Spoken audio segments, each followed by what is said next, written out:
Welcome to Board Game Binge, the place where we bring you bite-sized, bingeable board game content from across the industry. I'm your host, James Staley, and in this episode, we're chatting with Brian and Michael Toth from Toth Games. Their debut title, Legends of the Arena, a multiplayer platform-style battle game, is currently on Kickstarter. Gentlemen, welcome to the binge. How you doing? Doing great. Thank you, James. I'm Michael, coming to you from Santa Cruz, California. Super excited to talk board games, design, and of course, Legends. And then the other guy we've got on the top there is... I'm Brian. Yeah, the other half of the Toth Games team. I'm super jazzed to be here. So you guys are, I assume, brothers, or what's the Toth connection here? Yep. Yeah. So I'm the slightly older brother, and we've been brothers for a while now. And game designers for slightly less time. Is this something you've been doing like your whole so is game design something you've been involved in your whole life? Have you guys did you game a lot when you were kids, or how did you guys kind of start your whole gaming journey?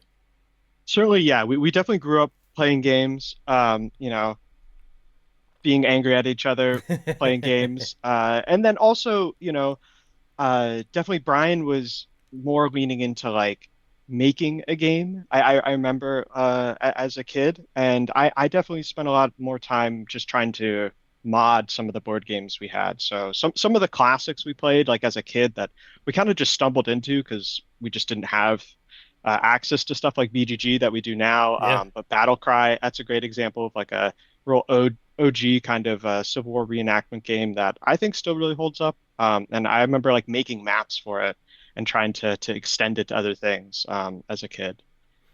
Yeah, That's from the Command and Color series, like Memoir Yes. 44 is probably the title more folks know oh, from okay, that. gotcha. Yeah, it's interesting. The two things are, one is brothers. So I've got a bunch of brothers as well, and growing up as kids, that competitive nature naturally kind of synchronizes with playing board games, right? And there's always those battles and sometimes hurt feelings and things like that. But that it's cool, right? When you talk to other brothers and hear that was pretty common across most, right? Is that you have those kind of that history and the fights, but the fun and the hours upon hours of just kind of immersing yourself in kind of the imagination or fantasy of the world that you're playing in, which is I think is not something you see kids do as much now that we have online platforms and things like that, as we did maybe when we were growing up, and hopefully it'd be nice to see that kind of harken back at some point and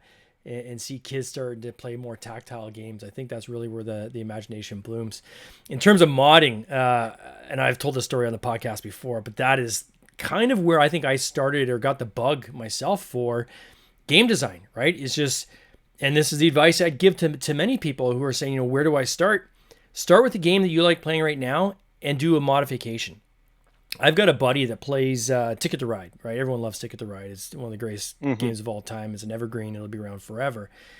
And he went and created some of his own custom maps because he's like, maybe I can do something different.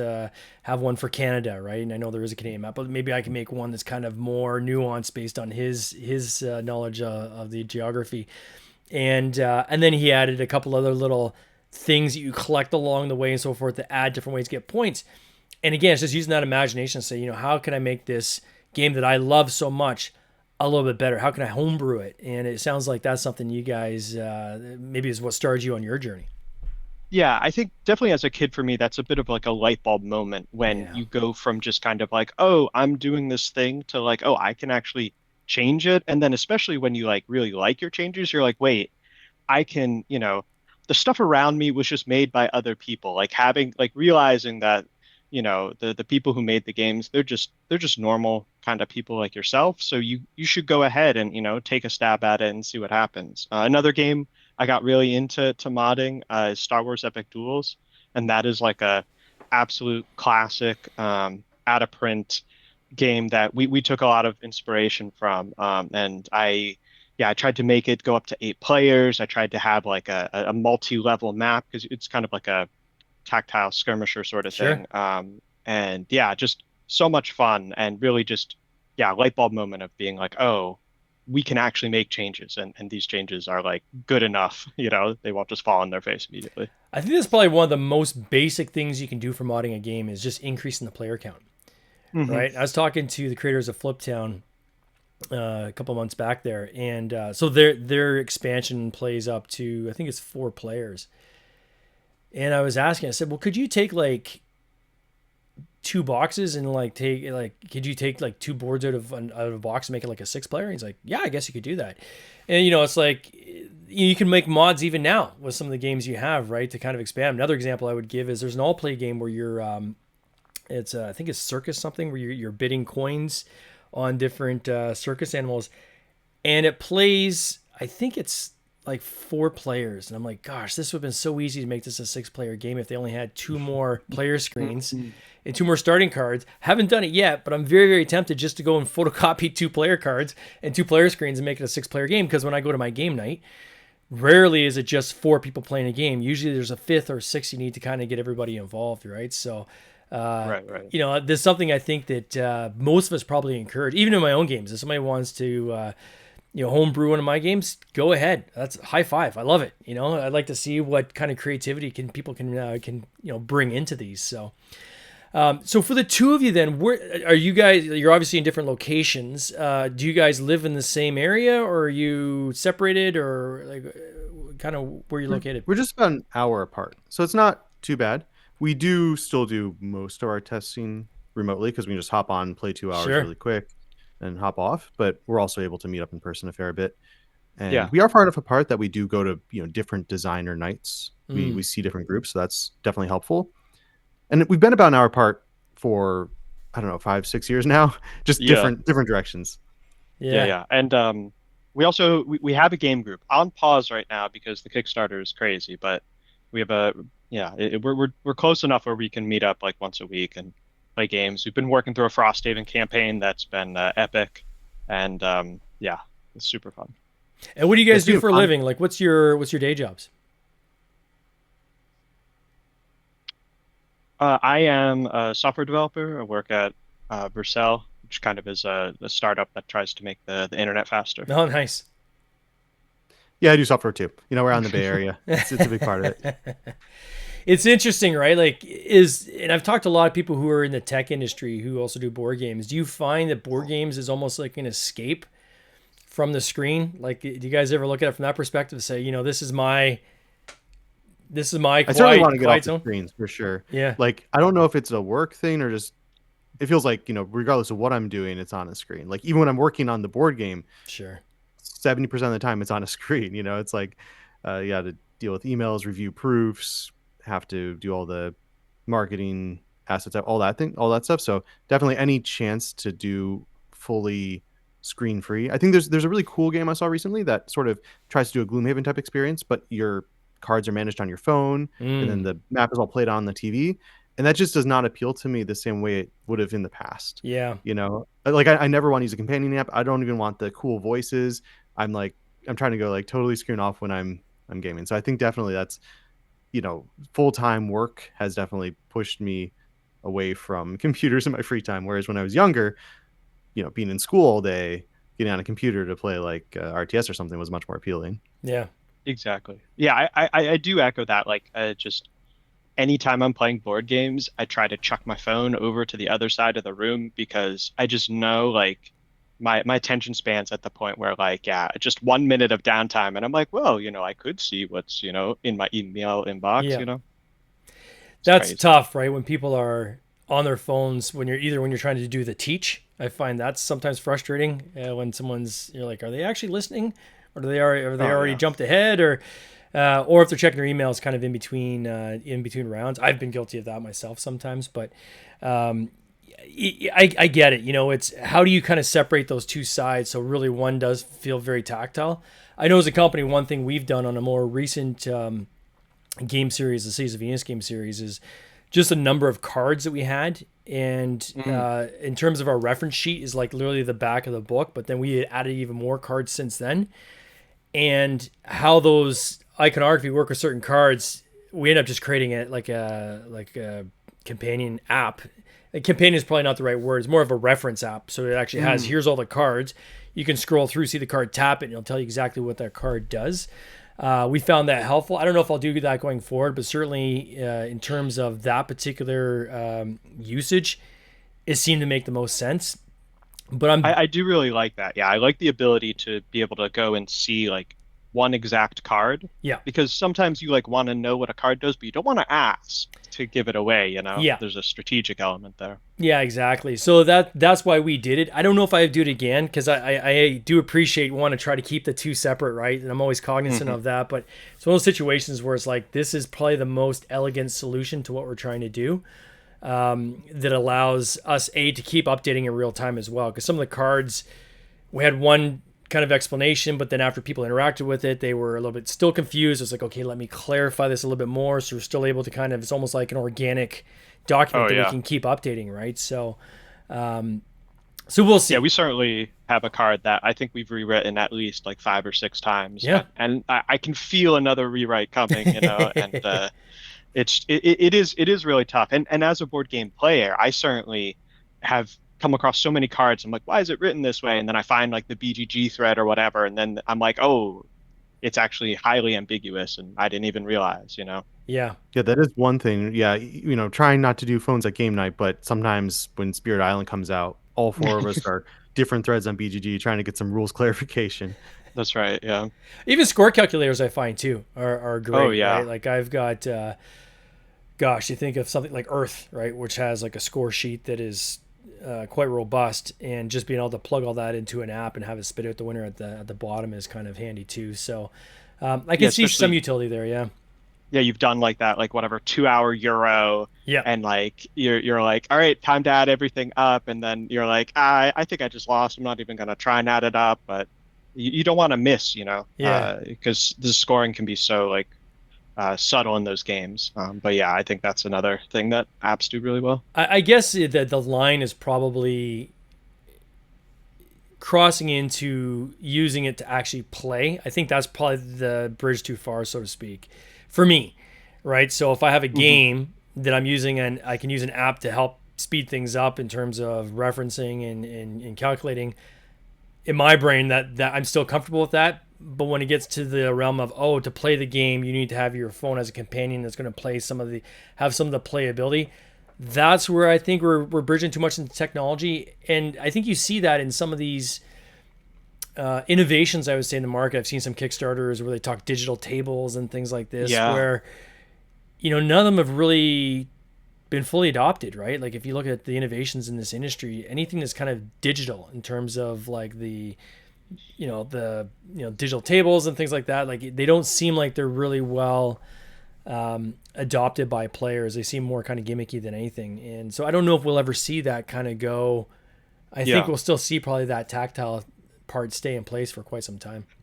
I Yeah, think I it's like to tough. play. Yeah. I like Oh, to go play ahead. TTRPGs, and I remember the first times that people Yeah. started turning TVs sideways and projecting their map onto that, and it seemed like the coolest idea, and it can play well in a short clip. But honestly, I prefer the dry erase and kind of the fairly plain grid. I'd rather have everybody draw in whatever they imagine. Here's a barn, here's a tree, whatever. That's the scene, versus have a whole library of battle maps and thumbs room to grab the right one. Yeah. Especially after going, remote and doing Roll20 and stuff for a long time. Mm. Just having all that power is nice, but it for me doesn't beat like dry erase. So the idea of this Legends, how did you guys come up with this idea? Like where did that idea germinate from? So I think it does go back to growing up. We played so many competitive games, and my kids now certainly play cooperative games, right? Like there'll be a time for that, but I mean, we were playing chess, Pokemon TCG, Magic TCG, and then computer games wise, it was real time strategy, so Age of Empires, that kind of thing, Mm-hmm. just head to head stuff, and then into MOBAs and that kind of thing. And now we play more cooperative games, and we probably would have more of that had that been more common at the time.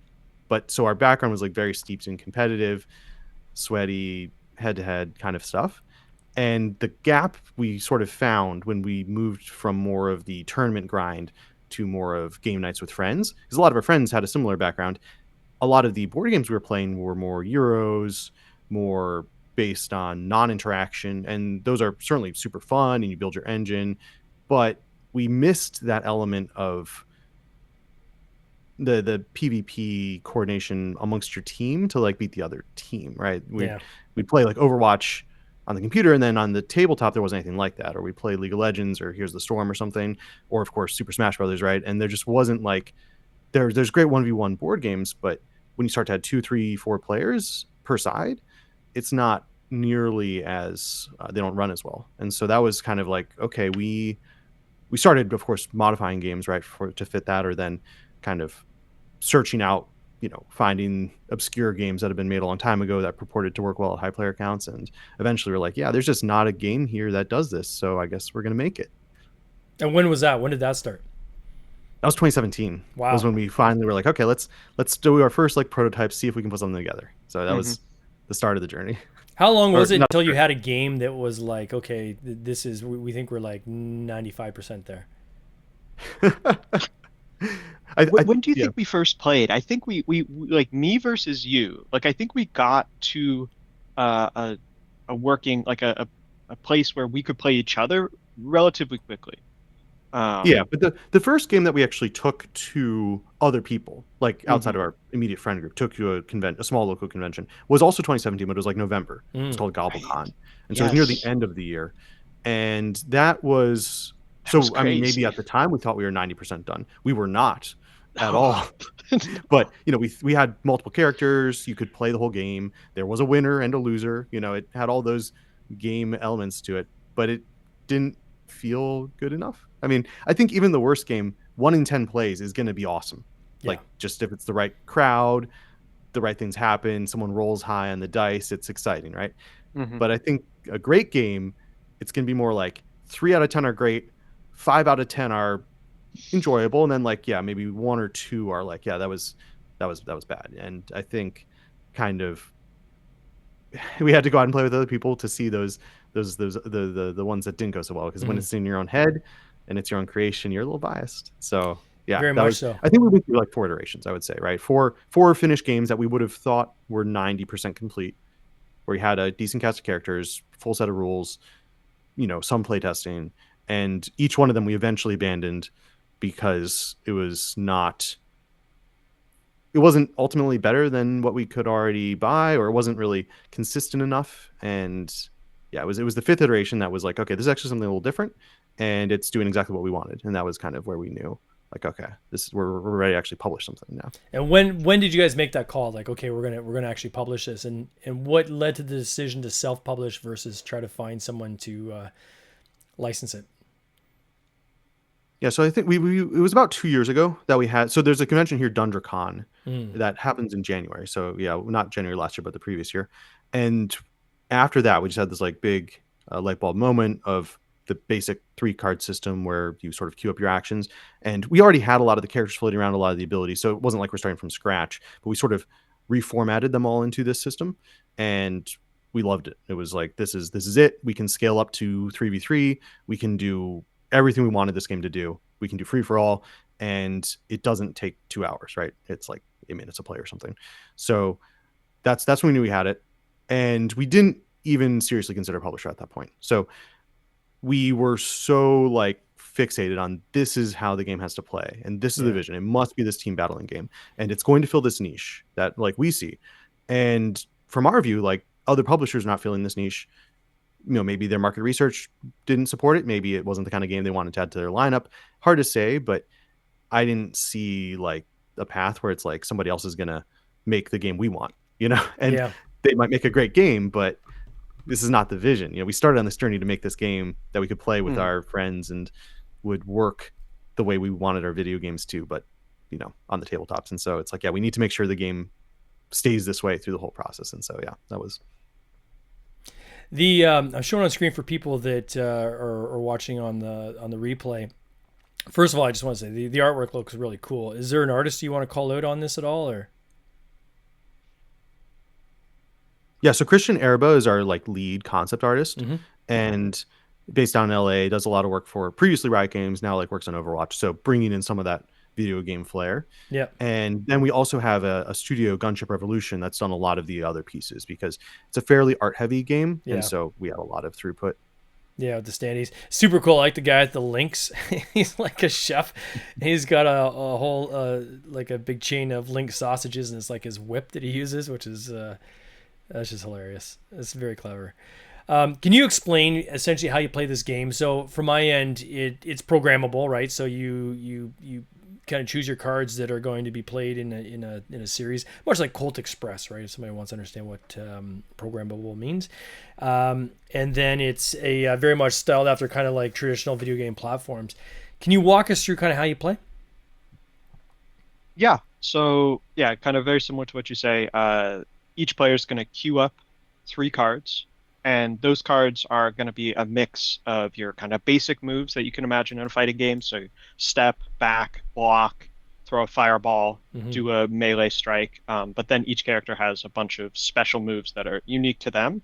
And so each player is going to queue up 3 moves, and then once everybody's got their kind of program action set, everyone flips the top one off, and then play resolves. So everyone does one part of the sequence, which we call each part an exchange, and then they continue to the next one. And yeah, you're battling on this kind of track. The default one is kind of like a Final Destination inspired, so just a single map where you can get pushed off either edge. And as you battle back and forth, you gain more fatigue, which makes it easier to push, and then eventually you push someone off the edge. And this idea of the fatigue, can you explain a little bit more? Like I was watching one of the videos, and I found that kind of interesting. That they're talking about, how like even if you block a hit, you're still getting fatigued, right? Yeah, so I think that is one of the like big innovations. That's one of the things that like in our teach, it's cool. The most important thing to get right. Because so many games you have like a health counter that ticks down. The idea of fatigue, it's very inspired by percent in Super Smash Brothers, but the idea is the more fatigued you are, the easier you are to push. And the way you gain fatigue is anytime you take a hit, as long as it exceeds your block, your fatigue goes up, but it only goes up by 1. So bigger hits have the ability to push you more, but they don't fatigue you more. Got it. The other thing is it in turn order? So when you reveal, everyone reveals their card, right, at the same time, but then is it go in turn order as to who's gets played first? So I'm just trying to think from a perspective of like, say someone does a kick and they're next to me, but I've played a block because I anticipate they're going to try to kick me. Is it going to, I guess, like, how do I ensure that I'm actually blocking that kick? Is it in turn order, or how's that work? No, yeah. So there's no turns. There is a tiebreaker initiative token, but every card has an inherent speed. So the higher the speed, the faster the card is. And so, as long as your block is coming out before their kick, you're good. But there's a little interplay there where some moves are faster than blocks, some like attacks are faster than blocks, and stuff like that. So that's where you get into more of the fighting game aspect of reading your opponent and the mind games and stuff. So I'm going to just paraphrase what you said. So when it comes out, speed it comes out, what you mean by that is if the number you have on your card is basically shows that it's a faster card in terms of blocking versus the attack card, then that block is successful in blocking the attack, and vice versa. If they have an attack card that is like a punch card, for instance, and its speed is faster than the number on the block card, then they would still land that punch.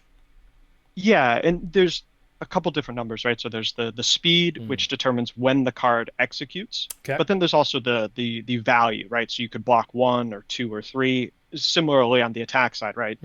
Each attacks have different power. So, to let's say you're doing a kick and I'm doing a block. If I do a block of 2 and you do a kick of 3, I'm still going to be taking a fatigue. But if I have a, whatever block of 3 and you have a kick of 3, as long as I'm faster, then I'll absorb the entirety of that attack. And then and generally, go ahead. I was gonna say, in fighting games, they call this like frame data, right? Like different moves have different warm-ups and cooldowns. And so generally the faster moves tend to, they don't hit as hard or they don't hit at all. Sure. Maybe they're like movement or something. Then obviously your big heavy attacks tend to be really, really slow. And so you do have some kind of, there's a natural sort of hierarchy there. If you're doing something like a block, you're going to usually get that out before the big hits. And so it's a bit of a rock, paper, scissors triangle, because things like block are really good against those hits that are kind of medium weight, but not so good against very heavyweight attacks, really fast attacks. Movement is a great way to dodge even the heaviest attacks, but really bad against range attacks. And then range attacks are, bad against melee. And so there's a bit of that rock, paper, scissors, but it's sort of all expressed in terms of actual moves you would do in a battle rather than abstract concepts like, rock. Is there a fixed number of cards per player? Like, so I imagine each player has their own deck, I think is the way I understood it. Yes, Yeah. but the deck is actually very small. So one of the things that we ran into early is like we want players to have access to kind of their full move set almost always. So most of your cards you'll always have access to, but then your like special, more powerful abilities have a slight cooldown. So you'll draw them from the deck and then discard them, and then eventually they'll shuffle back in. Got it. All right, so you Like keep button refreshing your mashing. deck, Button mashing, totally valid. We did not want a game of exhaustion. We didn't want a game of counting your opponent's cards and like, okay, yep, they're out of blocks, time to take them out. No, this is like, if they just want to keep hitting that X button, that's fine. And you have to come up with what counters that. And that's kind of the core of it. Yeah, and you do have a counter. I think that's like the other core piece is that like there is a bit of a puzzle aspect where if they're doing something that keeps beating you turn after turn, like you just got to go in the tank and figure it out because there's a way in your kit to do it. And yeah, and then discovering that then forces your opponent to then change their play as well. And it's fun to see that discovery happen across the game. And is every kit different? So is there asymmetry there where I think I was, again, on one of the other videos, they're talking about how the different characters give you a little bit of asymmetry, but is like every card kit differently? So I'm going to have a different type of a kick than say yours, or are we going to have the similar kicks and then I can kind of gauge when yours is coming out versus mine and so forth? That was one of the things that was really tough to design. So currently the kits are mostly, the basic stuff is very much the same. Got it. So step forward, step back, block, shot for the most part are very, very common. We used to have them actually be very different. And it was really hard for people to latch onto what was going on. It was very chaotic in a sense because they had really nothing to go off of. Yeah. Beyond, oh, I want to do this. Hopefully they don't counter it. So now it's at more of a balance where yes, every character has unique cards, but a lot of the things that don't really need to be unique, like for most characters, how I move around or my very basic melee attacks and stuff are common. And so you come in and you can look at your hand and you probably know about 50% of what they can do just by looking at that, even if you've never touched their character before, know nothing about them. And one cool thing about kind of having that baseline, because yeah, just thinking about asymmetry, there's like a whole bunch of different ways to think about it. But like we used to have characters that, yes, they technically all had different cards, but many of their cards were functionally the same, but just had some small tweak to them because we wanted them to be different. And that ended up being like more confusing and not actually more fun. And so now we've got, kind of this core set where a lot of people share the same thing, right? Everyone has a way to go forward and backwards. But then their special cards, we got to go even like crazier with, right? And make them even more asymmetric and just more different from each other because we always had this kind of fallback of like, okay, at the very least, what your opponent can do like every turn. And then every once in a while, they've got this special move that does something crazy and you can, find that out as you play. Yeah. The other thing I thought was very interesting is the playtime, right? So I find with these types of games, that's part of why I sometimes avoid them is they kind of overstay their welcome, so to speak, right? And I was pleasantly surprised to see this, and I think it was Brain on Games that was talking about this as well. You have it at 8 minutes a player, which is, from my perspective, I love that playtime. This is a great one to pull at the beginning of the game night, end of game night, between games. If you're waiting for another table to kind of finish up, you can hammer out a quick little battle, and it doesn't overstay its welcome, which I thought was pretty smart. Was that intentional, or did it just kind of land that way? That was super intentional. And I'll say a bit and then Michael will say a bit too, because I think we both have strong feelings on this one. Yeah. So we played a ton of Magic, right? And that is a game where about 50-minute games are pretty standard for competitive. And for Legends, we wanted that multiplayer feeling, and especially 2v2 was the primary game mode we were targeting. And so we wanted our 2v2 game to be about 40 minutes. And everything else was going to have to kind of work around that because obviously with more people, maybe a little longer, fewer people shorter, right? And so, yeah, dialing that 2v2 game into a little under 40 minutes was very difficult. It meant we cut a lot. And it meant that we sort of, the 1v1s can be quite short. But yeah, it was super important to us that it didn't spiral out of control in terms of runtime when you have 4 people on the player, because it at the table, because it is a battling game and it is a experience where it's like not meant to go on for 3 hours. You know, if people, it's just, it's much more fun to get it over with and then re-up with new characters, try something else out, versus kind of you know, be at the end of a slog and forgetting where, you know, seeing the same things, you know, 2 times 3 times in a row because you've been at it so long. Yeah. Where do you guys go from here? Like, what's the plan? Like, is this now a company? Like, are you guys gonna keep cranking out titles? You got other stuff in the hopper? Like, what have you kind of mapped out? Yeah, I think for me, it's definitely a company. Super excited to do more work on Legends. I think there's a bunch of characters that got cut for size. Brian was ruthless on it that I would love to get in, as well as, you know, some other designs. Right, we've been working at this since 2017, so I know we both have a bunch of designs that we've been very, very good about pushing to the background. Yeah. Yeah, you know, we first priority, first time publishers, is make the game and deliver, right? We got to get that done. Yeah. You know, this is our track record, right? So that's got to come first. But yeah, like Michael said, so many fun characters, also fun maps too, right? Different stages. Had to cut them out. You know, it's fun to make them. It's fairly laborious to balance them. So yeah, hopefully some of those get to see the light of day in the future. Yeah. Well, for those who want to check this out, I will put a link in the show notes. I want to congratulate you guys. I mean, you still got 3 days to go, so if somebody's going to check it out, they need to check it out soon. You are way over your funding goal. I'm going to put it in Canadian dollars, so the only way I can see it. 19,000 on a goal of roughly 7,000. So I'm sure you're very happy for a debut title on a game like this. Getting there so quickly, so congrats on that. Still, as you know, the back 3 days is where a hockey sticks, so I know your funding is going to be significantly higher even than this by the time it's done. But you guys got to be super pumped and super proud of what you've been able to put together here. Yeah, it's been incredible seeing the reception. It's been amazing. Oh, that's awesome. Well, hey guys, I want to wish you all the best in this campaign, and I can't wait to see how it ends. Thanks so much, James. Take care. Cheers. This has been an episode of the Board Game Binge podcast, hosted by James Staley, produced by James Staley and Mike Bruner, with original music by Nick Smith. If you would like to watch these interviews live, simply subscribe to our YouTube channel, Board Game Binge, and you'll get access to live interviews, giveaways, and interesting board game content from across the industry. I can't wait for you to join us. See you next time.